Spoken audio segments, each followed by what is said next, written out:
Hello, എല്ലാവർക്കും സ്വാഗതം. നിങ്ങൾ ഈ കണ്ടുകൊണ്ടിരിക്കുന്നത് പറഞ്ഞാൽ പൊങ്കാലയുടെ ഒരു ഭാഗമാണ്. ശരിക്കും പറഞ്ഞാൽ പൊങ്കാല കഴിഞ്ഞിട്ട് ആൾക്കാർ തിരിച്ച് പോകുന്നതിൻ്റെ ഒരു വീഡിയോ ആണ് ഈ കാണുന്നത്. പൊങ്കാലയെക്കാളും കൗതുകമായിട്ട് എനിക്ക് തോന്നിയത് ഈ സംഭവമാണ്. കാരണം എന്ന് വെച്ചാൽ ഇതിപ്പോൾ കാണുന്ന കേശവദാസപുരം ഭാഗമാണ്. ശരിക്കും നമ്മൾ സിറ്റിയിലോട്ടൊന്നും എത്തിയില്ല.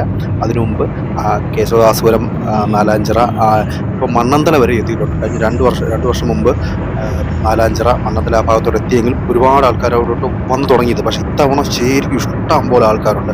അപ്പോൾ സിറ്റിയുടെ കാര്യം നിങ്ങൾ പറയേണ്ട. ഇപ്പോൾ കണ്ടോ, ഇപ്പോൾ കേശവദാസപുരം പട്ടം റൂട്ടിലെ തിരക്കാണ് ഈ കണ്ടുകൊണ്ടിരിക്കുന്നത്. ഞാൻ ഇന്ന് തന്നെ അവിടെ NH വഴി ബൈപ്പാസ് വഴിയും പോയായിരുന്നു. എൻ്റെ അമ്മ അവിടെ ഒരു രക്ഷയില്ല, അടുക്കാൻ പറ്റാത്ത ആളാണ്. അപ്പം നമ്മൾ പലരും പല സംശയങ്ങൾ പ്രകടിപ്പിക്കും. അതായത് ഇത്ര ആൾ വരുന്നുണ്ടോ, ഇത്രത്തോളം ഈ പെരുപ്പിച്ച് കാണുന്ന പോലെ ആൾക്കാരൊക്കെ ഉണ്ടോ ഇല്ലയോ എന്നൊക്കെ ഉള്ളത്. എൻ്റെ ഉത്തരം ഇതൊരു 10% പോലും ഇല്ല. അതാണ് ഈ വണ്ടികൾ. ഇത് തന്നെയാണ് അതിൻ്റെ ഉത്തരം. ശരിക്കും പറഞ്ഞാൽ അത്രയ്ക്കും ആളുകൾ ഇവിടെ ഉണ്ട്. ഓക്കേ.